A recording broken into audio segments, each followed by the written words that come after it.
हम सबको हमारी सेना के अदम्य साहस, शौर्य और पराक्रम पर गर्व है। ये सदन साक्षी रहा है जब जब भी देश के अंदर गंभीर चुनौतियों, गंभीर मुद्दे हो, हमने राष्ट्रीय मुद्दों पर सदैव एकजुटता दिखाई है। आतंकवाद एक वैश्विक चुनौती है। मेरा आपसे आग्रह है कि आज हम राष्ट्रहित और मानवता के भाव को सर्वोपरि रखते हुए हम इस प्रकार से सार्वगर्भित और मर्यादित चर्चा करें कि हमारी सेना और अन्य रक्षा बलों का गौरव बढ़े। भारत की संसद से दुनिया में आतंकवाद के विरुद्ध सामूहिक संघर्ष का एक मजबूत संदेश संसद से जाए। माननीय रक्षा मंत्री राजनाथ सिंह जी।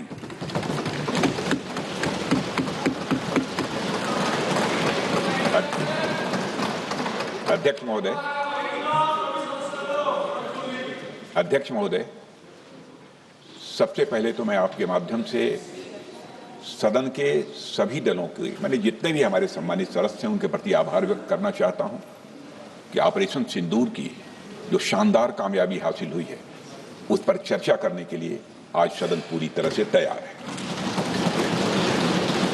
अध्यक्ष महोदय, सबसे पहले मैं इस सदन के माध्यम से मैं देश के उन वीर सपूतों को, उन बहादुर सैनिकों को नमन करता हूं जिन्होंने की राष्ट्र की सीमाओं की रक्षा के लिए जब भी आवश्यकता पड़ी है अपना बलिदान देने में वह पीछे नहीं रहे हैं। आज भी वह तैयार हैं और आज भी वह तत्पर हैं। साथ ही मैं उन सैनिकों की स्मृति को भी अध्यक्ष महोदय नमन करता हूं जिन्होंने की भारत की एकता और अखंडता सुनिश्चित करने के लिए अपना सर्वस्व बलिदान कर दिया। मैं पूरे देश की तरफ से सेनाओं के सभी जवानों के प्रति कृतज्ञता व्यक्त करता हूं। अध्यक्ष महोदय, आज मैं आपकी अनुमति से ऑपरेशन सिंदूर से जुड़े कुछ महत्वपूर्ण तथ्यों और विषयों को सदन के समक्ष रखने के लिए यहां खड़ा हूं। अध्यक्ष महोदय, 6 और 7 मई 2025 को भारतीय सेनाओं ने ऑपरेशन सिंदूर के नाम से एक ऐतिहासिक सैन्य कार्रवाई को अंजाम दिया। यह केवल एक सैन्य कार्रवाई नहीं थी, बल्कि यह भारत की संप्रभुता, उसकी अस्मिता, देश के नागरिकों के प्रति हमारी जिम्मेदारी और आतंकवाद के खिलाफ हमारी नीति का एक इफेक्टिव और डिसाइसिव डिमॉन्स्ट्रेशन था। अध्यक्ष महोदय, जैसा इस सदन को जानकारी है, 22 अप्रैल 2025 को जम्मू कश्मीर के पहलगाम क्षेत्र में एक अमानवीय और कायराना आतंकी हमला हुआ। इस हमले में हमारे 25 निर्दोष नागरिकों सहित एक नेपाली नागरिक की भी जान गई थी। उन निर्दोष लोगों की जान उनका धर्म पूछ कर लिया गया। यह अपने आप में अमानवीयता का सबसे कुत्सित और सबसे घृणित उदाहरण था। यह घटना भारत की सहन शक्ति की सीमा की भी मैं मानता हूं परीक्षा थी। अध्यक्ष महोदय, इस हमले के तुरंत बाद हमारे प्रधानमंत्री श्री नरेंद्र मोदी जी ने तीनों सेनाओं के प्रमुखों की एक उच्च स्तरीय बैठक की और उन्हें छूट दी गई कि वे अपने विवेक, स्ट्रेटेजिक अंडरस्टैंडिंग और रीजनल सिक्योरिटी सिचुएशन को ध्यान में रखते हुए वह निर्णायक कार्रवाई करें। इसके बाद हमारे सैन्य नेतृत्व ने न केवल अपनी मैच्योरिटी दिखाई, बल्कि उस स्ट्रेटेजिक विजडम का भी परिचय दिया जिसकी उम्मीद भारत जैसी एक रिस्पॉन्सिबल पावर से की जाती है। अध्यक्ष महोदय, ऑपरेशन सिंदूर को अंजाम देने से पहले हमारी सेनाओं ने हर पहलू का बहुत ही गहराई के साथ अध्ययन किया। हमारे पास कई विकल्प थे, लेकिन हमने उस विकल्प को चुना जिसमें आतंकवादियों और उनके ठिकानों को अधिकतम नुकसान पहुंचे और जिसमें पाकिस्तान के आम नागरिक को कोई क्षति न होने पाए, इस बात की भी हम लोगों ने चिंता की। अध्यक्ष महोदय, हमारी सेनाओं द्वारा की गई वेल कोऑर्डिनेटेड स्ट्राइक्स ने 9 टेररिस्ट इंफ्रास्ट्रक्चर टारगेट्स को प्रिसीजन के साथ, सटीकता के साथ हिट किया। और इस सैन्य कार्रवाई में एक अनुमान के अनुसार 100 से अधिक आतंकवादी, मैं बहुत संभल कर बोल रहा हूं अध्यक्ष महोदय, हमारी फिगर गलत ना होने पाए, फिगर इससे बहुत अधिक है। 100 से अधिक आतंकवादी, उनके ट्रेनर, उनके प्रशिक्षक, उनके हैंडलर लश्कर तोयबा और हिजबुल मुजाहिदीन जैसे आतंकवादी संगठनों से संबंधित थे। ये वही आतंकी संगठन हैं जिन्होंने पाकिस्तान की सेना और ISI का, जिन्हें खुला समर्थन प्राप्त है। अध्यक्ष महोदय 7 मई 2025 को रात्रि 1:05 भारतीय सशस्त्र बलों ने ऑपरेशन सिंदूर प्रारंभ किया, जिसमें पाकिस्तान और पाक ऑक्युपाइड कश्मीर में भारत के खिलाफ आतंकी गतिविधियों से जुड़े 9 स्थानों को निशाना बनाया गया। इसमें POK के मुजफ्फराबाद में सवाई नाला और सैयदना बिलाल कैंप, कोटली में मस्जिद अब्बास व मसवर रहील शाहिद कैंप, कोटली में गुलपुर कैंप, भिम्बर में बरनाला कैंप, कोटली में अब्बास कैंप और पाकिस्तान के पंजाब प्रांत में बहावलपुर, मुहिदके और सरजाल और मेहमुना जोया शामिल थे। इनमें से 7 आतंकी शिविरों को भारतीय सेना ने पूरी तरह से नष्ट कर दिया, जबकि भारतीय वायुसेना ने मुरीदके और बहावलपुर को नेस्त नाबूद किया, जो लश्कर तोयबा और जैशे मोहम्मद के केंद्र हैं। पूरा ऑपरेशन मात्र, अध्यक्ष महोदय, जानकर पूरे सदन को प्रसन्नता होगी कि विदिन 22 मिनट्स पूरा ऑपरेशन समाप्त हो गया और हमने आतंकवादियों को उनके घर में घुसकर मारा। सशस्त्र बलों ने हमारी माताओं और बहनों के सिंदूर का बदला लिया और प्रत्येक भारतीय इस भावना से ओत-प्रोत हो गया। अध्यक्ष महोदय, मैं चाहूंगा कि पूरा सदन एक बार हमारे सेना के बहादुर जवानों के शौर्य और पराक्रम का। अध्यक्ष महोदय, यह सिंदूर की लाली शौर्य की कहानी है। यह सिंदूर की लाली शौर्य की कहानी है, भारत के मस्तक पर वीरता की निशानी है। अध्यक्ष महोदय, सेनाओं ने अंधेरी रात होने के बावजूद हमले की सफलता के स्पष्ट एविडेंस भी जुटाए हैं, साक्ष्य है हमारे पास। अध्यक्ष महोदय, हमले के कुछ ही घंटों के भीतर एक प्रेस रिलीज और मीडिया ब्रीफिंग के माध्यम से इन्हें जनता की जानकारी के लिए जारी कर दिया गया था। मुझे यह पुष्टि करते हुए गौरव की अनुभूति हो रही है कि सशस्त्र बल अपने सभी मिशन ऑब्जेक्टिव्स को पूरा करने में पूरी तरह से सक्षम रहे और साथ ही कामयाब रहे।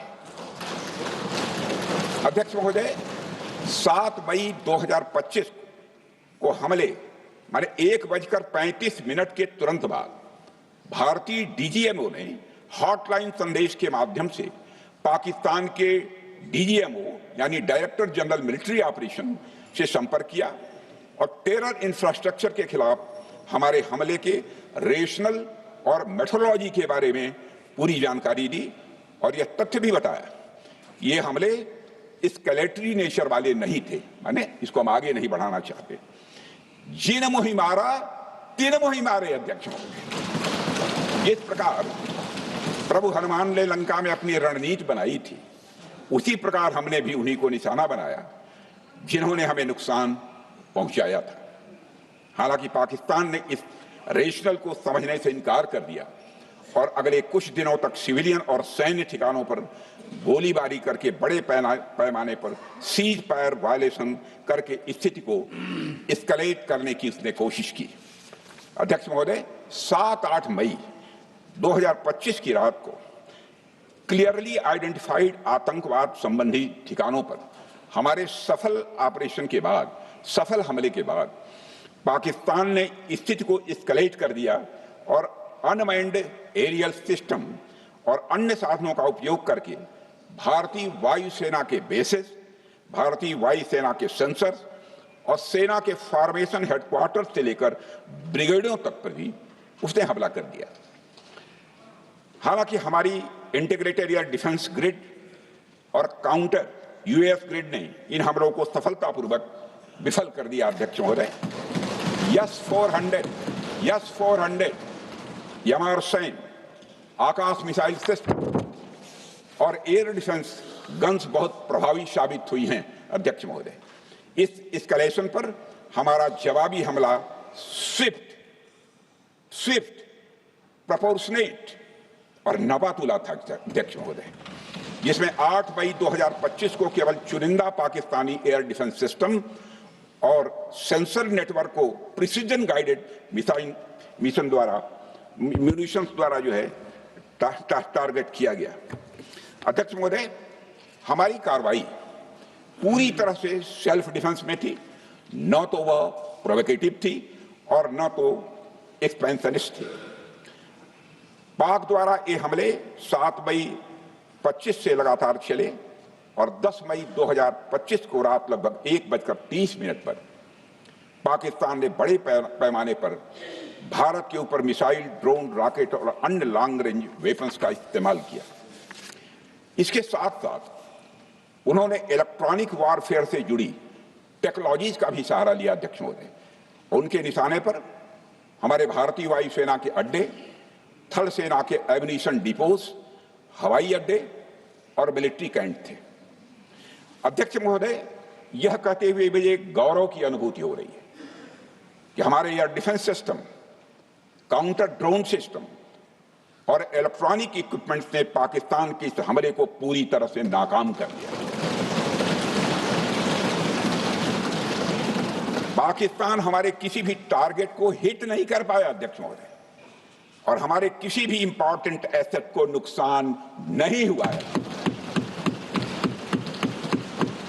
हमारी सुरक्षा व्यवस्था अध्यक्ष महोदय चाक चौबंद थी और हर हमले को हम लोग रोका गया। मैं इसके लिए भारतीय सेना के बहादुर सैनिकों की जमकर सराहना करता हूं, जिन्होंने दुश्मन के हर मंसूबे पर पानी फेर दिया। और अपने प्रतिपक्ष के मित्रों से भी कहना चाहता हूं, एक बार फिर से भारत के सेना के जवानों का कम से कम मेज थपथपाकर उनका अभिनंदन करिए। बहुत बहुत धन्यवाद। बहुत बहुत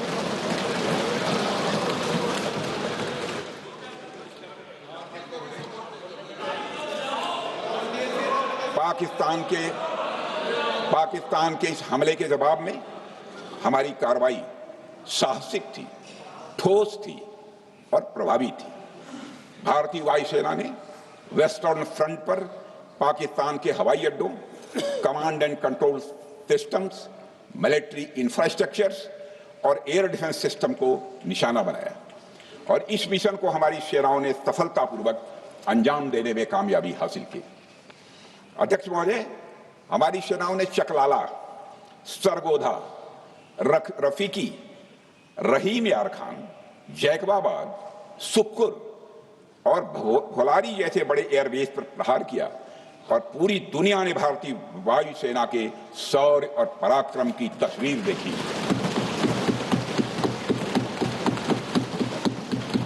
अध्यक्ष महोदय, ऑपरेशन सिंदूर ट्राई सर्विसेज कोऑर्डिनेशन का एक बेमिसाल उदाहरण था। जब भारतीय वायुसेना ने आसमान से हमले किए, हमारी थल सेना ने जमीन पर मोर्चा संभाल लिया। हमारे जवान नियंत्रण रेखा पर पूरी ताकत से डटे रहे और पाकिस्तान की हर हरकत का करारा जवाब दिया। अध्यक्ष महोदय, भारतीय नौसेना ने भी, लोग पूछते हैं भारतीय नौसेना का क्या रोल था, भारतीय नौसेना ने भी उत्तरी अरब सागर में अपनी तैनाती मजबूत कर दी। भारतीय नौसैनिकों ने पाकिस्तान को यह साफ संदेश दिया कि हम समुद्र से लेकर जमीन तक पाकिस्तान के हर महत्वपूर्ण ठिकानों पर प्रहार करने में न केवल सक्षम हैं बल्कि हम तैयार हैं। अध्यक्ष महोदय, इस ऑपरेशन का मकसद टेररिस्ट कैंप्स और उनके सपोर्टर्स को टारगेट करना, उन्हें नेस्त नाबूद करना था और यह साफ संदेश देना था कि भारत आतंकवाद के विरुद्ध जीरो टॉलरेंस रखता है। भारत ने कार्रवाई इसलिए रोकी क्योंकि कॉन्फ्लिक्ट के पहले और उसके दौरान जो भी पॉलिटिकल और मिलिट्री ऑब्जेक्टिव्स तय किए गए थे उसे हम पूरी तरह से हासिल कर चुके थे। इसलिए यह कहना, यह मानना कि यह ऑपरेशन किसी दबाव में रोका गया था, यह बेबुनियाद है और सरासर गलत है। अध्यक्ष,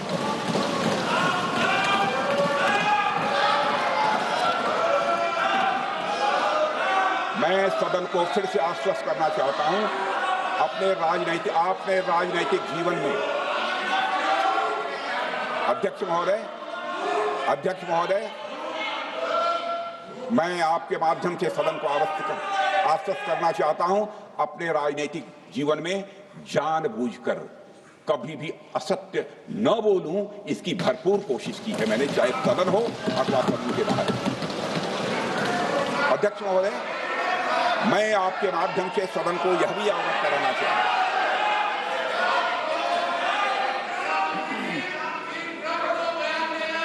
प्लीज बैठिए। आप क्यों खड़े? अध्यक्ष महोदय, मैं आपके माध्यम से सदन को यह भी अवगत कराना चाहूंगा कि सीमा पार करना या वहां की टेरिटरी कैप्चर करना इस ऑपरेशन का उद्देश्य नहीं था। ऑपरेशन सिंदूर प्रारंभ करने का मकसद था अध्यक्ष महोदय, उन टेरर नर्सरीज को खत्म कर देना जिन्हें पाकिस्तान ने बरसों से पाला पोसा हुआ। और यह ऑपरेशन उन मासूम परिवारों को न्याय दिलाने के लिए लॉन्च किया गया था जिन्होंने पाक स्पॉन्सर्ड टेररिस्ट अटैक्स में अपने प्रियजनों को खोया था। हमारी सेनाओं ने सिर्फ उनको टारगेट किया जो इन आतंकियों को सपोर्ट करते हुए भारत पर हमला करने की कोशिश में लगातार शामिल थे। अध्यक्ष महोदय, ऑपरेशन सिंदूर का ओवरऑल पॉलिटिको मिलिट्री ऑब्जेक्टिव यह था कि आतंकवाद के रूप में प्रॉक्सी वार लड़ रहे पाकिस्तान को सजा दी जाए, और इसी वजह से आर्म फोर्सेस को पूरी आजादी दी गई थी कि वे अपने टारगेट खुद चुने और करारा जवाब दें। और इस ऑपरेशन का उद्देश्य कोई भी युद्ध छेड़ना नहीं था, बल्कि फोर्स के डिमॉन्स्ट्रेटिव यूज से एडवर्सरी को झुकने के लिए मजबूर करना था। 10 मई की सुबह जब भारतीय वायुसेना ने पाकिस्तान की मल्टीपल एयरफील्ड पर करारा प्रहार किया तो पाकिस्तान ने हार मान ली है अध्यक्ष महोदय, और हॉस्टिलिटी रोकने की कोशिश की। अब रोक दीजिए महाराज। उन्होंने एक कोशिश की, हमारे डीएमओ से बात की, महाराज अब रोक दीजिए, बहुत हो गया। यह पेशकश इस कैबिनेट के साथ स्वीकार की गई थी। सुने, रुकिए तो रुकिए, बता दूंगा,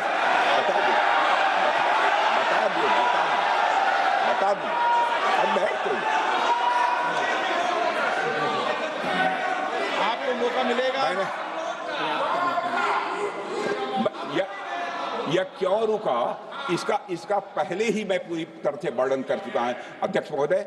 मैं नेता प्रतिपक्ष को बहुत सम्मान के साथ कहना चाहता हूं कि कृपया एक बार मेरा पूरा भाषण पूछ लें। आपको प्रश्न पूछने की पूरी आजादी है, आप पूछ सकते हैं, मैं उसका उत्तर दूंगा।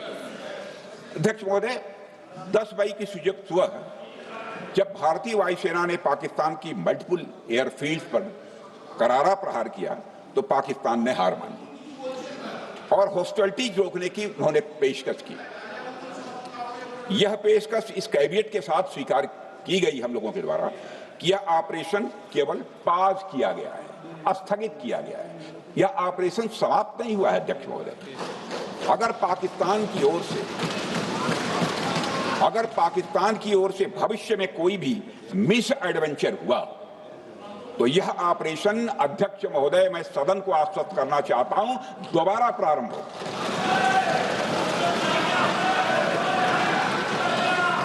अध्यक्ष महोदय, भारतीय वायुसेना के जबरदस्त हमलों, नियंत्रण रेखा पर थल सेना की मजबूत जवाबी कार्रवाई और नौसेना के हमलों के डर ने पाकिस्तान को झुकने के लिए मजबूर कर दिया अध्यक्ष महोदय।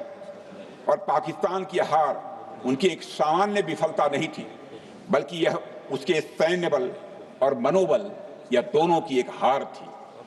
10 मई को पाकिस्तान के डीजीएमओ ने भारत के डीजीएमओ से संपर्क किया और सैन्य कार्रवाइयों को रोकने की अपील की। मैं सदन में यह बात फिर से दोहराना चाहूंगा कि पाकिस्तान के डीजीएमओ ने भारत के डीजीएमओ से संपर्क किया और सैन्य कार्रवाइयों को रोकने की अपील की।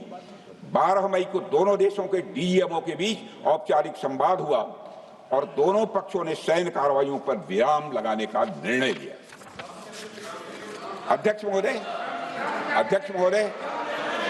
हमारे सैनिकों का जो मनोबल, मातृभूमि की रक्षा करने का जो उनका समर्पण है, ऑपरेशन सिंदूर के दौरान उसका दर्शन 140 करोड़ से अधिक भारतवासियों ने देखा। मुझे खुद भी और प्रधानमंत्री जी को सीमावर्ती क्षेत्रों में जाकर हमारे जवानों से मुलाकात का अवसर मिला है। अध्यक्ष महोदय, श्रीनगर के मिलिट्री बेस पर, भुज के एयरबेस पर, उधमपुर के कमांड सेंटर पर, हर जगह प्रत्यक्ष मैंने अपनी आंखों से देखा कि हमारे सैनिकों का मनोबल अपनी पूरी बुलंदी पर था। उनकी आंखों में विश्वास है और उनका संकल्प अडिग है। वे न केवल भारत की सीमाओं की रक्षा कर रहे हैं, बल्कि हमारे राष्ट्रीय स्वाभिमान की भी अध्यक्ष महोदय रक्षा कर रहे हैं। अध्यक्ष महोदय, किसी भी देश में जनता सत्ता पक्ष को और विपक्ष को अलग अलग दायित्व सौंपती है, दोनों को अलग अलग दायित्व, और हेल्दी डेमोक्रेसी में तो स्वाभाविक है। सत्ता पक्ष का काम होता है जनता के हितों को ध्यान में रखते हुए कार्य करना, और विपक्ष का काम होता है सरकार से जनता के मुद्दों से संबंधित जरूरी प्रश्न पूछना। ऑपरेशन सिंदूर क्यों शुरू किया गया, इसकी जानकारी पहले भी दी गई है और आज भी मैंने सदन को दी है। अध्यक्ष महोदय, कभी कभी हमारे प्रतिपक्ष के लोग ये पूछते रहे हैं कि हमारे कितने बीमार गिरे। मुझे लगता है उनका यह प्रश्न हमारी राष्ट्रीय जनभावनाओं का सही से प्रतिनिधित्व नहीं कर रहा है। मुझे लगता है उन्होंने एक बार भी हमसे यह नहीं पूछा कि हमारी सेनाओं ने दुश्मन के कितने विमान मारे गिराए।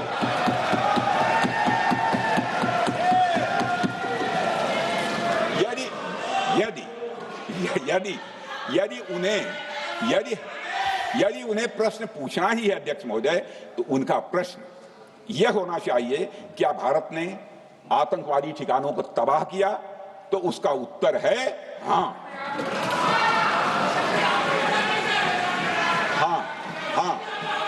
मैं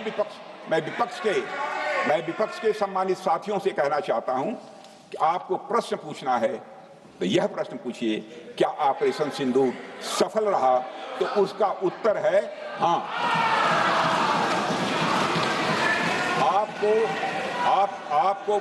आपको प्रश्न पूछना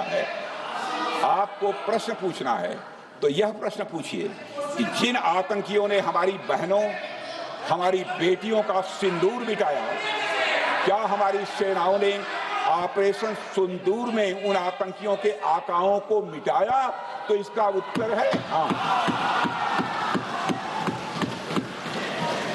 और आपको प्रश्न पूछना है तो यह पूछिए कि इस ऑपरेशन में क्या हमारे जाबाज सैनिकों को कोई क्षति हुई है? तो उसका उत्तर है नहीं। अध्यक्ष महोदय, लक्ष्य जब बड़े हो तो अपेक्षाकृत छोटे मुद्दों पर हमारा ध्यान नहीं जाना चाहिए।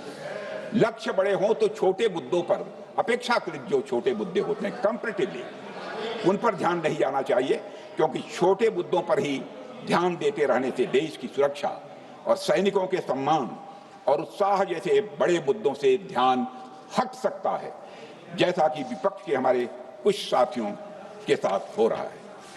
अब चूंकि विपक्ष के मित्र ऑपरेशन सिंदूर को लेकर उचित प्रश्न नहीं पूछ पा रहे हैं, तो उन्हें मैं क्या बताऊं अध्यक्ष महोदय। मैं लगभग 4 डिकेड से अधिक समय से राजनीति में, सत्ता पक्ष हो या विपक्ष हो, अपनी पार्टी हो या दूसरी पार्टी हो, कभी भी किसी के साथ दलगत राजनीति को मैंने शत्रुतापूर्ण तरीके से जिंदगी में नहीं देखा है मैंने अध्यक्ष महोदय। इसलिए आज अगर विपक्ष प्रश्न पूछने में असफल है, मैं विपक्ष को उनके इस काम में थोड़ी सी मदद करना चाहता हूं। अध्यक्ष महोदय, मैं विपक्ष के अपने सम्मानित साथियों से ये कहना चाहता हूं कि यदि आज हम लोग सत्ता पक्ष में हैं तो ऐसा नहीं है कि हम हमेशा सत्ता पक्ष में ही रहेंगे। यह आवश्यक नहीं है, किसी के लिए आवश्यक नहीं। एक लंबा समय हमने विपक्ष का काम किया है, एक लंबा समय हमने सरकारों से सवाल पूछने में लगाया है। जनता ने जब हमें विपक्ष में रहने का दायित्व सौंपा था तो हमने विपक्ष में रहकर विपक्ष की भूमिका को बड़े ही सकारात्मक तरीके से निभाया भी। अध्यक्ष महोदय, विपक्ष में रहकर हमने कैसे प्रश्न पूछे, इसके कुछ उदाहरण मैं यहां रखना चाहता हूं। 1962 में अध्यक्ष महोदय, चीन के साथ हुए युद्ध में जब दुखद परिणाम आया तो हमने उस समय की सरकार से यह पूछे थे, लेकिन वह प्रश्न यह था कि हमारे देश की धरती पर दूसरे देश का कब्जा कैसे हुआ। हमने यह प्रश्न पूछा था कि हमारी सेना और हमारी जनता अपमानित क्यों हुई। हमने यह प्रश्न पूछा था कि बड़ी संख्या में हमारे सैनिक हताहत कैसे हुए। हमने यह प्रश्न नहीं पूछा कि हमारे टैंक, हमारी मशीनें, हमारी बंदूकें क्यों ध्वस्त हो गई। यह प्रश्न हम लोगों ने नहीं पूछा। मशीनों और तोपों की चिंता न करके, मशीनों और तोपों की चिंता न करके अध्यक्ष महोदय, हमने देश की टेरिटरी की चिंता की, हमने देश के सैनिकों की। इसी तरह 71 के युद्ध में, 71 के युद्ध में जब हमने पाकिस्तान को सबक सिखाया, मैं उस समय की सरकार को मैं बधाई देना चाहता हूं। हमने अपने राजनीतिक और सैन्य नेतृत्व की प्रशंसा की। हमने ये नहीं देखा कि किस दल की सरकार है, किस विचारधारा की सरकार है, इसकी चिंता नहीं की कभी। हमारे नेता अटल बिहारी वाजपेयी ने संसद में खड़े होकर उस समय के नेतृत्व की प्रशंसा की थी। हमने इस बात की खुशी जाहिर कि हमने अपने शत्रु को सबक सिखाया। हमने उस दौरान यह प्रश्न नहीं पूछा कि सबक सिखाने के दौरान में भारत के कितने प्लेन्स गिरे, भारत के कितने इक्विपमेंट्स बर्बाद हुए। यह प्रश्न अध्यक्ष महोदय उस समय भी हम लोगों ने नहीं पूछा। अध्यक्ष महोदय, यदि मैं इसे और भी प्रैक्टिकल तरीके से समझाऊं, तो किसी भी परीक्षा के परिणाम में रिजल्ट मैटर करता है। यदि किसी परीक्षा में कोई बच्चा अच्छे मार्क्स लेकर आ रहा है तो हमारे लिए उसके मार्क्स मैटर करने चाहिए। हमें इस बात का ध्यान नहीं रखना चाहिए कि एग्जाम के दौरान उसकी पेंसिल टूट गई थी या उसकी पेन खो गई।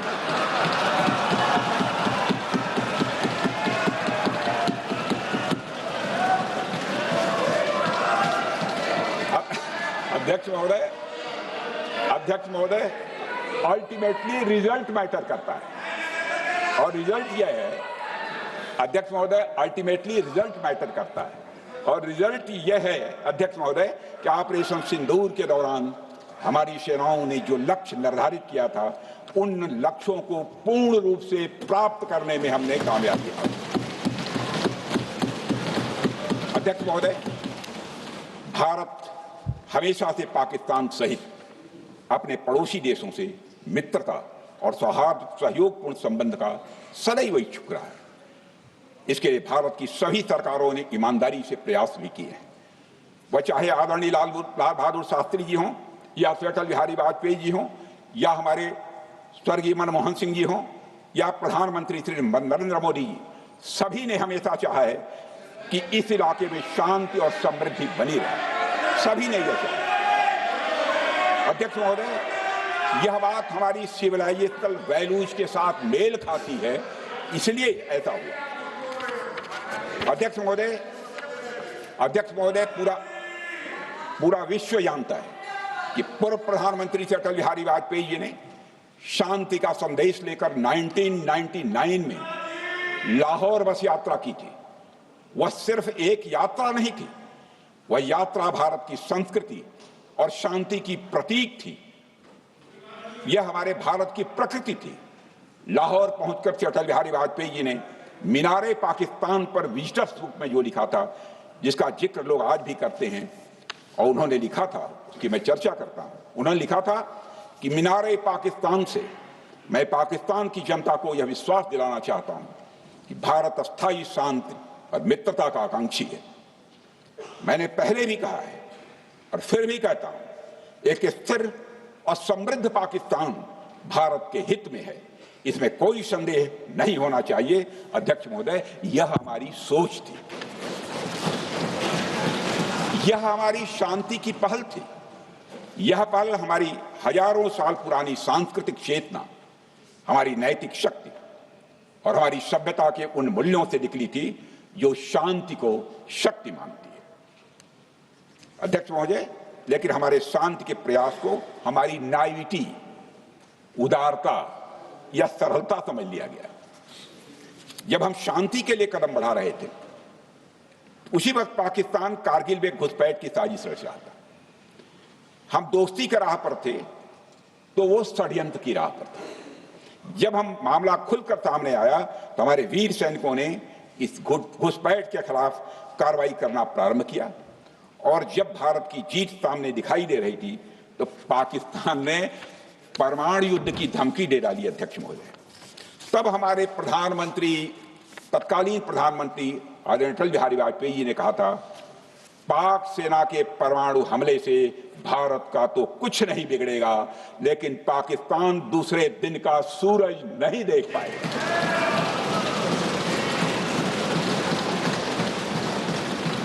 यानी अटल जी जो शांति का पैगाम लेकर गए, वही अटल जी शक्ति का भी परिचय देने में तनिक भी नहीं हिचके। यही है भारत। अध्यक्ष महोदय, यह सामर्थ्य का उद्घोष था। यह एक स्पष्ट संदेश था कि भारत शांति चाहता है, लेकिन अगर कोई हमारी संप्रभुता को चुनौती देगा तो उसका जवाब भी उतनी ही दृढ़ता से दिया जाएगा। अध्यक्ष महोदय, 2015 में जब हमारे प्रधानमंत्री मोदी जी ने लाहौर जाकर नवाज शरीफ से मुलाकात की तो भारत ने फिर से दोस्ती का हाथ बढ़ाया। भारत ने फिर से दोस्ती का हाथ बढ़ाया। अध्यक्ष महोदय, हम वाकई में शांति की राह पर चलना चाहते थे, क्योंकि हमारी मूल प्रकृति बुद्ध की है, युद्ध की नहीं है। हमारी सरकार ने भी पाकिस्तान के साथ शांति स्थापित करने के अनेक प्रयत्न किए हैं, लेकिन बाद में हमने 2016 में सर्जिकल स्ट्राइक से, 2019 में बालाकोट में एयर स्ट्राइक से और 2025 के ऑपरेशन सिंदूर से हमने शांति स्थापित करने का दूसरा रास्ता अपनाया है। अध्यक्ष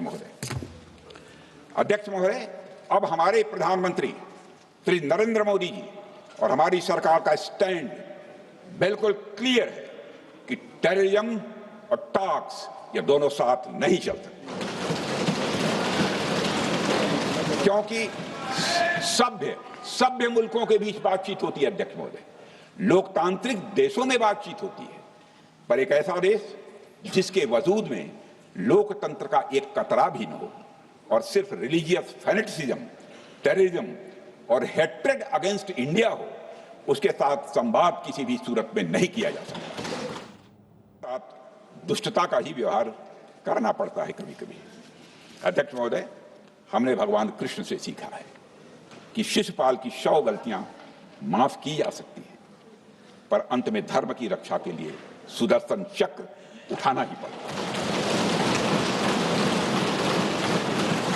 हमने पार्लियामेंट का अटैक सहा है। अध्यक्ष महोदय, 2008 का मुंबई अटैक सहा है, झेला है, लेकिन अब हमने कह दिया है इनफ इज इनफ। अब हमने सुदर्शन चक्र उठा लिया है। अध्यक्ष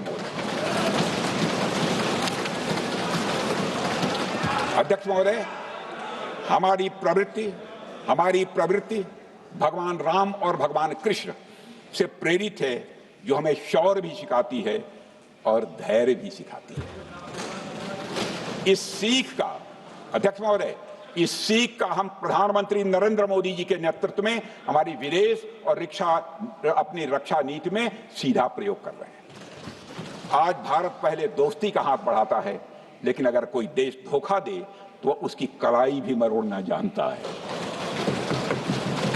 अध्यक्ष महोदय, हमारी नीति स्पष्ट है कि हमने एक समय लाहौर बस यात्रा की भाषा में बात की थी, तो पाकिस्तान ने हमारी उस भाषा को नहीं समझा, तो अब हम उन्हें बालाकोट स्ट्राइक की भाषा में जवाब देंगे। अध्यक्ष महोदय, भारत के लिए शांति हमारी प्रायोरिटी है, हमारी प्राथमिकता है। और हमारी शक्ति उसका आधार है। भारत के लिए शांति प्राथमिकता है और हमारी शक्ति उसका आधार है। यह शक्ति हमारे सामर्थ्य से पैदा हुई है अध्यक्ष महोदय, और यह सामर्थ्य पिछले 11 साल में कई गुना बढ़ गया है। मैं ये नहीं कहता हूं पहले नहीं था, पहले था, लेकिन अब कई गुना बढ़ गया। आज भारत विश्व की चौथी सबसे बड़ी अर्थव्यवस्था है और अभी आई मॉर्गन स्टैनली के रिपोर्ट के मुताबिक 2028 तक विश्व की तीसरी सबसे बड़ी अर्थव्यवस्था बनने की ओर भारत चल चुका है। अध्यक्ष महोदय, आर्थिक उन्नति के साथ साथ भारत के रक्षा क्षेत्र में 2014 से उल्लेखनीय परिवर्तन, रिमार्केबल चेंज आया है। आज का भारत डिफेंस सेक्टर में आत्मनिर्भरता, सेल्फ रिलायंस और स्वदेशी उत्पादन की दिशा में तेजी से आगे बढ़ रहा है। अध्यक्ष महोदय, आज हम हर दृष्टि से समर्थ भी हैं और सक्षम भी हैं। अध्यक्ष महोदय, मैं सदन को यह भी जानकारी देना चाहता हूं।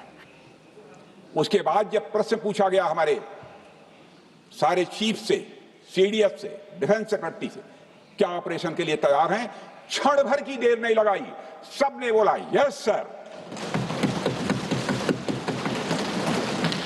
अध्यक्ष महोदय, ऑपरेशन सिंदूर हमारे सामर्थ्य का ही प्रतीक था, जिसमें हमने दिखा दिया कि अगर कोई हमारे नागरिकों को मारेगा तो भारत चुप नहीं बैठेगा। भारत की आत्मरक्षा के लिए हमारा राजनीतिक तंत्र और नेतृत्व बिना किसी दबाव के काम करेगा। हमारी मिसाइल फिजिकल सीमाएं लांघेंगी अध्यक्ष महोदय, और हमारे वीर सैनिक दुश्मन की कमर तोड़ेंगे।